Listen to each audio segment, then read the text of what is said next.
Bonjour, monsieur Jean-Claude Loger. Bonjour, Monsieur Touré. Vous êtes un homme d'affaires. Dire que vous avez été brillant serait un euphémisme, mais vous avez eu une très belle carrière professionnelle en Belgique. Au lendemain de cette carrière, vous aviez décidé de prendre votre retraite, pas n'importe où, au Sénégal et en Casamance. Pouvez-vous d'abord revenir avec nous sur ces années de vie professionnelle qui a été la vôtre? C'est une longue histoire, hein. Disons que cette société, c'est une société, après beaucoup d'autres, c'est une société que j'ai créée en 1983, qui s'appelait Systemat, c'est une société d'informatique. Donc c'est une société qui a participé en 1983 à ce qu'on pourrait appeler la révolution micro-informatique, puisque c'est l'apparition des premiers petits ordinateurs, les PC, on appelait ça des personnel computers, et c'était la société IBM. Donc quand j'ai vu apparaître sur le marché ces PC IBM, j'ai été chez IBM et j'ai dit, moi, je crois que ça c'est formidable, et je crois que ça c'est ma carrière, c'est ça que j'ai envie de faire. Et je suis devenu ce qu'on appelle un distributeur IBM. Tout petit. On a racheté une société qui existait sous les conseils d'IBM, une petite société qui n'allait pas très bien, qui s'appelait Systemat déjà, et on a démarré l'activité. Alors comme toujours dans des activités de PME, je dirais qu'on commence, c'est l'enfer. Pendant 5 ans, ça a été un enfer. Et puis pendant 5 ans, ça a été une réussite modeste. Et puis pendant 5 ans, ça a été un succès fantastique qui nous a même conduit sur la Bourse de Bruxelles. Nous avons fait l'introduction en Bourse de Bruxelles de la société Systemat. J'étais moi-même le manager de l'année de 1996, pardon, 96-97. Et nous avons surfé sur cette vague et nous avons introduit Systemat en Bourse de Bruxelles sur le secteur Euronext. Donc voilà, mais malheureusement, après, les stratégies des grandes sociétés d'informatique ont évolué. Ils ont préféré travailler en direct, donc sans passer par des intermédiaires. C'était plus IBM, mais c'était Dell, c'était Lenovo, c'était Hewlett-Packard, etc. Nous avons connu des grandes difficultés. Donc c'est pour vous dire qu'une PME peut passer par l'enfer, le purgatoire, le paradis, et puis retourner au purgatoire. On doit rappeler que, mine de rien, cette société Systemat a employé jusqu'à plus de 2000 personnes en Belgique.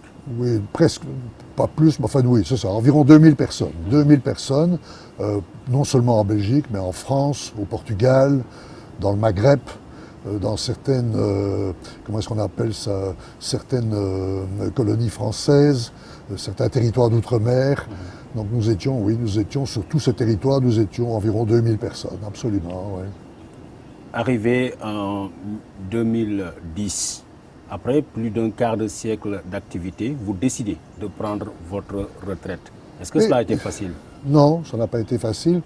J'avais 70 ans, j'avais beaucoup de jeunes derrière moi qui voulaient prendre le pouvoir, ce qui est normal, hein, parce qu'à 70 ans, ils ont tendance à considérer que le vieux abuse de son pouvoir, donc il était temps de se retirer, et je ne dirais pas qu'on me poussait vers la porte, mais gentiment on me faisait comprendre qu'il était temps de prendre ma retraite. Donc j'ai pris ma retraite, ça n'a pas été facile du tout, parce que vous avez deux problèmes dans la retraite, c'est l'homme et la femme. L'homme qui a travaillé 12 heures par jour, qui partait à 8 heures du matin, qui rentrait à 8 heures du soir, pendant ce temps-là, la femme, elle peut s'occuper de ce qu'elle veut, elle peut voir ses amis, elle peut aller faire ses courses, son shopping, et c'est bon. C'est pas facile de retrouver tout soudainement un homme qui ne va plus au travail le matin, qui est dans le salon tous les jours, qui empêche la femme de ménage de travailler, etc. C'était pas facile, et ça a été dans mon cas, ça a été très difficile. Je crois que ma femme, ma première épouse, n'était pas du tout préparée à cette retraite. Donc le problème de la retraite, c'était pas tellement moi. C'était surtout ma femme qui trouvait que j'étais dans ses pieds et que bon. Donc ça s'est pas bien passé. Ça s'est pas bien passé du tout. Et c'est là qu'au bout de quelques mois, j'ai pris une décision malheureuse. Parce que j'avais vécu 48 ans avec cette première femme, j'avais 3 enfants, 10 petits-enfants. Donc je pense que j'aurais dû supporter ce que je vivais à cette époque. Mais voilà, je ne l'ai pas supporté et j'ai cru que ma vie devait se faire ailleurs et que je vais vivre ma retraite ailleurs, vivre une autre vie, tourner la page et vivre une autre vie. Je crois que ça a été une très grosse erreur Mais je l'ai faite. Ce qui est fait est fait. On ne peut pas revenir sur le passé. De cela, vous avez visité beaucoup de pays. Euh, Ensuite, vous êtes arrivé sur le Sénégal. Oui. Après avoir visité plusieurs régions du Sénégal, vous êtes tombé sur la Casamance. Oui. Qu'est-ce qui a été ce déclic, ce coup de cœur? Pourquoi? Et vous vous êtes dit, je vais rester en Casamance. Pourquoi? Écoutez, bon, donc je m'étais pas encore remarié à cette époque-là, mais j'avais retrouvé une compagne et nous avons été passer 15 jours au club méditerranéen de Cap Skirring. Je préfère vous dire tout de suite que nous avons détesté l'ambiance du club méditerranéen, alors vraiment détesté. On n'a plus l'âge. On n'a plus l'âge d'être au club méditerranéen. C'est yo-yo, il y a du soleil et des nanas. C'était plus tout à fait de mon âge en tout cas, peut-être de l'âge de ma seconde femme. Donc on est arrivé ici et on s'est dit, le club on n'aime pas, mais enfin ces plages magnifiques, les bolons, cet environnement, les gens qui sont tellement souriant, parce que le Casacé est souriant, sympathique, agréable, etc. Parfois, il faut quand même faire attention, mais enfin, globalement c'est une ambiance extrêmement agréable. Donc on s'est dit, mais au fond, pourquoi est-ce qu'on ne vivrait pas notre retraite au soleil? On viendrait 8 mois par an au Sénégal, et puis au moment de la saison des pluies, on rentrerait en Belgique et on vivrait à partir du mois de juin, on ferait juin, juillet, août, septembre, octobre en Belgique, qui sont les bons mois pour la Belgique. Donc c'est pas mal. Le soleil, quand il fait mauvais en Belgique, et puis le soleil belge, si on peut en parler, parce qu'il n'y en a pas beaucoup, mais le soleil belge quand il commence à pleuvoir en Casamance. C'est ce qu'on a fait. On a beaucoup cherché, on a trouvé une très jolie maison, d'ailleurs, qui avait été construite par un Français. On a trouvé une très jolie maison à Boucotte, à quelques kilomètres d'ici. On a trouvé une très jolie maison et que donc j'ai achetée, et dans laquelle nous avons vécu 3-4 ans, même bien et heureux. Hein. Nous en avons même profité à l'époque pour adopter une petite fille. C'est une petite fille ici de Casamance. Adorable, merveilleuse, avec qui j'ai passé des moments délicieux. On était vraiment bien en Casamance et on s'y est fixé. Et voilà, vous savez, je connais bien Dakar. Je ne critique pas ni Dakar, ni Saly, ni Mbourg, ni même Saint-Louis, où j'ai des amis à Saint-Louis. Mais pour nous, la Casamance, c'est vraiment l'endroit, the place to be. C'est l'endroit où on se sent bien. On est chez nous, ici. Monsieur Logé, on vous retrouve dans ce que vous avez appelé votre paradis sur Terre. Oui. Aujourd'hui, pratiquement 5 ans, que vous n'avez plus peur de dormir dans votre maison. Une première nuit a été, pour dire, pleine d'émotions. Oui. Qu'est-ce que vous voulez dire aux Sénégalais aujourd'hui, mais au-delà des Sénégalais, au monde entier, qui voit en vous l'homme qui a choisi un coin de Casamance, du Sénégal, d'Afrique, et qui du jour au lendemain a été pratiquement chassé de ce coin-là? Écoutez, ce que je voudrais leur dire, c'est que très franchement, si j'ai choisi cet endroit, c'est parce que je considère que le Sénégal, pour moi, c'est le plus beau pays du monde. En tout cas, 8 mois par an. La saison des pluies pour les Européens, c'est plus dur, c'est plus difficile. Enfin, ils peuvent rentrer parce que, curieusement, la belle saison sénégalaise correspond à la mauvaise saison en Europe. Hein, alors que la belle saison européenne correspond à la saison des pluies au Sénégal. Donc je leur dirais à tous les touristes qui devraient venir au Sénégal, je leur dirais surtout venez en Casamance. C'est un paradis, c'est une région absolument magnifique. Les gens peuvent être souriants, charmants, aidants, compétents. Ils ont toutes les qualités, ils ont leurs défauts également, comme tout le monde. Nous avons tous nos défauts. Il ne faut pas être blanc ou africain, tout le monde a ses défauts et ses qualités. Hein. Moi, je sais une chose, c'est que celui qui vient ici et qui est gentil et qui fait du bien autour de lui sera toujours très bien accueilli. Hein. Et la région ici, la région de Casamance, pour moi, est la plus belle région du Sénégal et elle mériterait, touristiquement parlant, elle mériterait d'être mieux travaillée qu'elle ne l'est à l'heure actuelle. Elle est mal desservie au niveau aviation, au niveau liaison avion. Elle est assez mal desservie au départ de l'Europe et au départ de Dakar. Voilà, mais qui viennent en Casamance, la vie est belle, la vie est, le train de vie y est tout à fait raisonnable. C'est l'endroit, enfin écoutez, moi je suis un vieil homme, j'ai fini ma vie, moi j'ai 80 ans, hein, moi je ne demande qu'une chose, c'est de mourir en Casamance et qu'on aille m'enterrer au pied de mon fromager qui est ici derrière, hein, qui va encore grandir en se nourrissant de mes restes. Hein. C'est un pays magnifique, c'est un pays magnifique. Il faut, à mon avis, il faut se tenir quand même assez, il faut vivre chez soi, il faut faire attention parce que ce sont toutes des coutumes et des habitudes auxquelles nous, les Européens, ne sont pas habitués. Hein. La justice, elle est ce qu'elle est. Je ne dis pas qu'elle est mauvaise, mais je dis qu'il vaut peut-être mieux ne pas avoir trop affaire à elle, le moins possible en tout cas. Hein. Il faut choisir les gens avec qui on travaille, parce qu'on peut tomber sur des gredins, comme on tombe sur des gredins en Europe. On peut tomber sur des gens formidables. Aujourd'hui, moi j'ai une équipe fantastique, avec qui je m'entends merveilleusement bien. Donc surtout qu'ils viennent au Sénégal, C'est tellement mieux que la Côte d'Azur, ou que la Corse, ou que je ne sais quoi, la Grèce, la Turquie. Voilà. Si le Sénégal pouvait devenir, ce ne sera plus moi qui verrai ça, mais pouvait devenir un véritable état de droit, comme on le conçoit en Europe, pour moi, c'est une des plus belles destinations du monde entier. On va revenir, on va faire un grand saut en arrière. Ouais. On va reparler de l'enfance, parce que le vieux logé, aujourd'hui, a été un jeune logé, très séduisant, mais aussi un grand sportif. Ouais. Aussi des confidences. Vous avez des souvenirs extraordinaires avec Jésus, Marie et Joseph. Pouvez-vous nous parler de ce compagnonnage? Ce compagnonnage. Oui, Jésus, Marie, Joseph. JMJ. AMDG. Ad Maiorem Dei Gloriam. Écoutez, je suis né dans une famille très catholique. Les deux sœurs de ma mère étaient des religieuses, adorables d'ailleurs. Et moi, j'ai fait pratiquement toutes mes études chez les pères jésuites. Donc je suis ce qu'on appelle un produit pur de l'éducation catholique. Voilà, je regrette rien. Je dirais que les pères jésuites c'est pas facile, les pères jésuites, c'est pas des rigolos, hein. C'est des gens, il faut beaucoup travailler, mais enfin c'est des gens qui vous apprennent la vie, c'est des gens avec qui vraiment j'ai été formé, et puis après ça je suis passé à l'université de Louvain, qui est l'université catholique belge, puisque mes parents voulaient que mon trajet soit le trajet classique des fils de bourgeois catholiques. Donc j'ai fait l'université de Louvain, j'ai fait une licence en sciences commerciales et financières, que grâce aux jésuites j'ai réussi assez facilement d'ailleurs. Hein.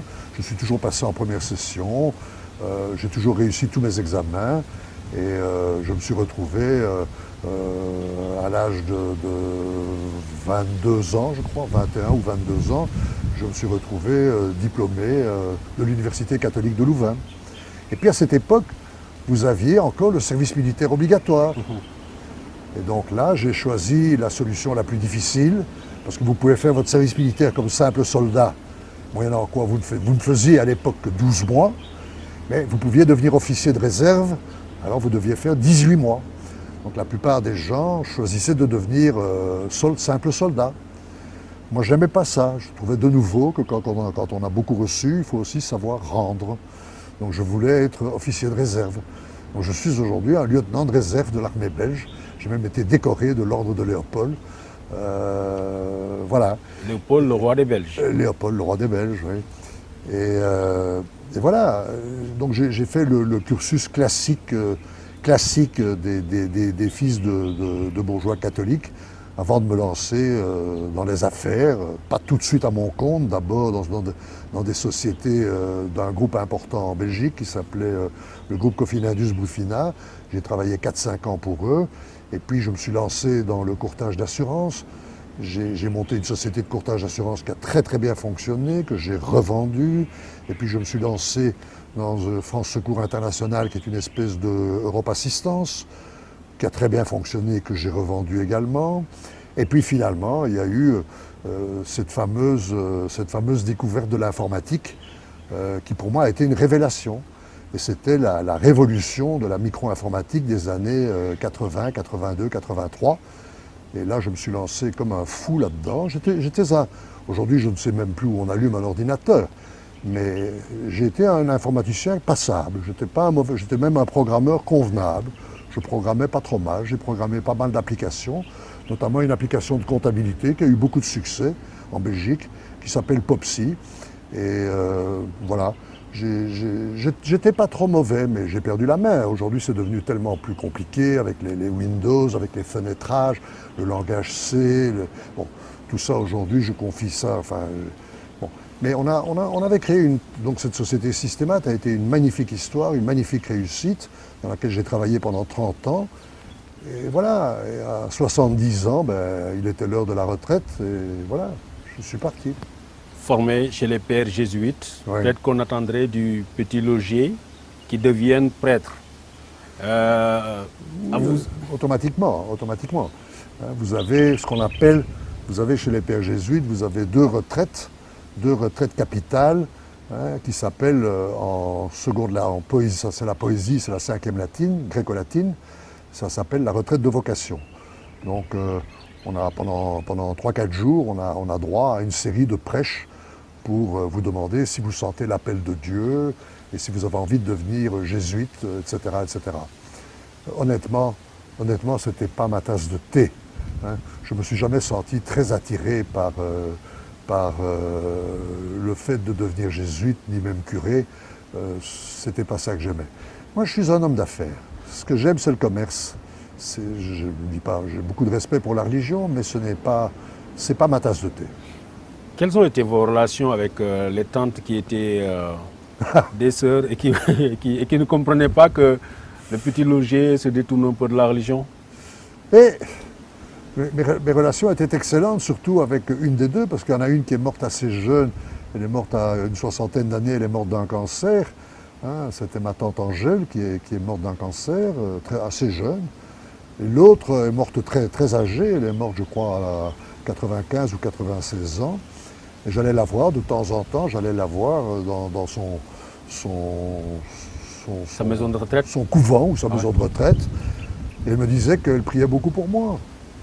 Et je lui disais, mais tante Geneviève, formidable, hein, vous priez beaucoup pour moi, écoutez, continuez. Hein, parce que je ne suis pas sûr que ça rapporte très gros, mais en toute façon, ça ne coûte pas très cher. Donc continuez à prier pour moi, et moi je prierai pour vous, quoi. Et voilà.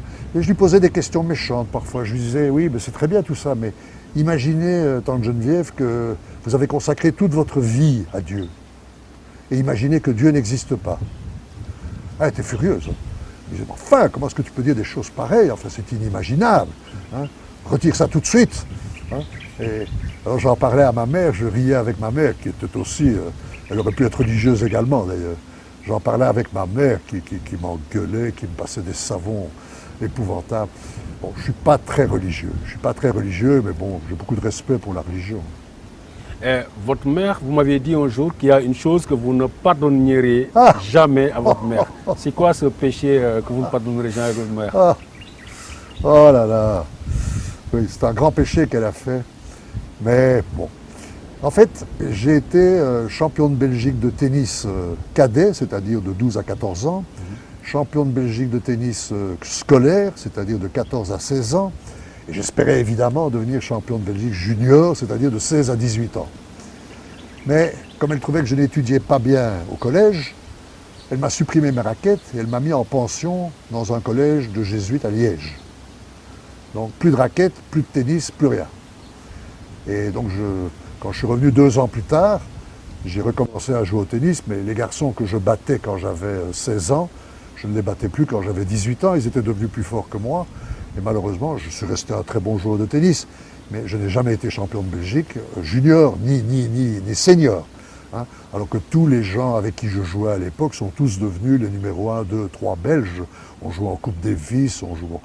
Donc, je reprochais à ma mère, je disais, c'est pas bien ce que tu as fait, tu as empêché un garçon de vivre sa passion, qui était le tennis.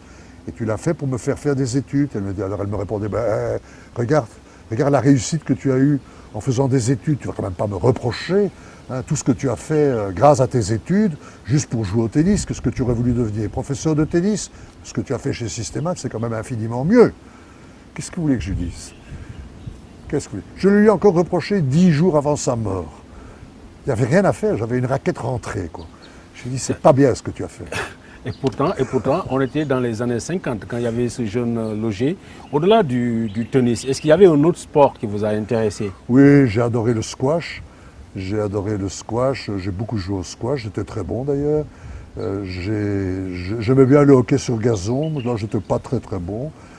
J'ai adoré le ski. J'étais un skieur. J'étais un très bon skieur. Et je dirais que tous mes enfants sont de véritables moniteurs de ski. Tous. Ils ont tous été mis sur les skis quand ils avaient 6-7 ans. Donc eux, ce sont des... Moi, je suis un très bon skieur, mais eux, c'est des moniteurs de ski. Hein, moi, je suis un très bon skieur, je peux descendre n'importe quoi. J'ai descendu tous les glaciers français. Mais bon, je ne skie pas comme un moniteur. Eux skient comme des moniteurs. Donc moi, je suis un sportif de toujours. Je suis un sportif, c'est la mer et la montagne qui sont mes passions. La mer, la montagne et n'oublions pas le Sénégal. Aujourd'hui, ce Sénégal de votre cœur, ce beau jardin paradisiaque qui est le vôtre, dans lequel vous voulez finir vos jours. Je pense qu'un premier vœu a été réalisé. Le plus difficile a été fait, c'était de remettre les pieds dans ce pays et de faire face à l'avenir. Qu'est-ce qu'on peut vous souhaiter de meilleur dans cette villa de votre bonheur? Écoutez, ce qu'on peut me souhaiter de mieux à mon âge, c'est de pouvoir vivre enfin calmement, sereinement, sans être perpétuellement persécuté par des gens qui ne veulent que du mal à tout le monde, hein, et me laisser simplement, de me foutre la paix, de me laisser tranquille. Moi, je ne demande rien d'autre. Hein, je suis un garçon qui n'a fait que du bien au Sénégal. Si le Sénégal préfère garder des corrupteurs, des criminels, des drogués, des mythomanes à ma place, eh bien qu'elle les garde, mais qu'il les garde. Mais moi, la seule chose que je demande, c'est de pouvoir vivre ici calmement et partir au moment de la saison des pluies, retourner en Belgique voir mes amis, etc. Et je continue à travailler en Belgique. J'ai dû remonter une société en Belgique. Hein. Je retravaille avec des jeunes que j'ai conseillés, que j'ai orientés, que j'ai... Bon, hein, on fait du bon boulot en Belgique. On a remonté une société qui occupe de nouveau aujourd'hui, bon, pas beaucoup de monde. On emploie 7-8 personnes, mais enfin bon, elle existe. Cela est arrivé après qu'on vous ait déclaré fou au Sénégal. Bien sûr. Ah mais attendez, j'ai un dossier psychiatrique belge complet. Hein. Moi je peux vous donner, parce que ils ont déposé plainte auprès de la justice belge pour dire que j'étais fou. Donc la justice belge a ordonné une enquête psychiatrique. Donc j'ai cette enquête psychiatrique qui dit que je ne suis pas du tout fou. Hein, que je suis peut-être un homme fougueux ou un homme, comment dirais-je, turbulent, mais je ne suis absolument pas fou. J'ai plusieurs attestations comme quoi je ne suis pas fou. Vous savez, c'est plus difficile de démontrer que vous n'êtes pas fou que d'affirmer que vous l'êtes. Elle se contente d'affirmer que je suis un fou dangereux. Et pour moi, pour démontrer que je ne suis pas un fou dangereux, j'ai dû beaucoup travailler et dépenser beaucoup d'argent. Et on doit rappeler aussi qu'après avoir été déclaré avec des antécédents psychiatriques par le docteur Léopold Boissy, vous êtes retourné chez vous en Belgique. À la suite de cela, vous avez monté une société, mais aussi vous avez écrit un livre de 530 pages dans lequel vous évoquez, vous reveniez sur ce qui a été votre aventure casamançaise. Tout à fait. Oui, tout à fait. J'avais intitulé, donc c'est un livre qui s'appelle Système Afrique, qui s'est vendu de manière confidentielle, enfin qui ne s'est pas très bien vendu. C'est un livre je crois qu'il s'est vendu à 300-400 exemplaires. C'est un livre qui n'a pas fait... Je n'ai pas fait fortune avec ce livre, c'est ça que je veux dire. Ce n'est pas mes droits d'auteur qui vont me nourrir. Mais il y avait 2-3 chapitres qui étaient consacrés à ce que j'appelais Hiroshima. Mon Hiroshima. Et mon Hiroshima, c'est le 21 mai 2016. C'est quand on m'a appris que j'étais recherché par la gendarmerie pour me conduire dans un asile de fous. Donc j'ai eu peur et je suis parti. J'ai peut-être eu tort, mais j'ai eu peur. J'ai eu peur. J'avais déjà trop d'éléments qui ne fonctionnaient plus. Donc j'ai pris peur, je suis parti. Certains me disent que j'aurais pas dû partir. Mais voilà, je suis parti, je suis rentré en Belgique. Eh bien, sur cette terre de Casamance, en ce pays Djola, la dernière prière que nous pouvons faire, malgré que peut-être que vous n'y croirez pas trop, c'est de vous souhaiter que Soumaï. Kasoumaï, ça veut dire... Kasoumaï Kep, oui. Très bien. Kep. Oui. Écoutez, je vous dirais, comme je dirais à ma tante Geneviève, hein, je vous dirais, surtout priez beaucoup pour moi. Ça ne me dérange pas du tout. Moi, je prierai pour vous. Hein. La prière, c'est un exercice dont j'ignore les conséquences bénéfiques. Je sais une chose, c'est que ça ne coûte pas cher et que de rentrer de temps en temps en soi, hein, pour faire son auto-analyse, une forme de prière, ce n'est pas une mauvaise chose. Donc, je prierai pour vous comme vous priez pour moi. Merci.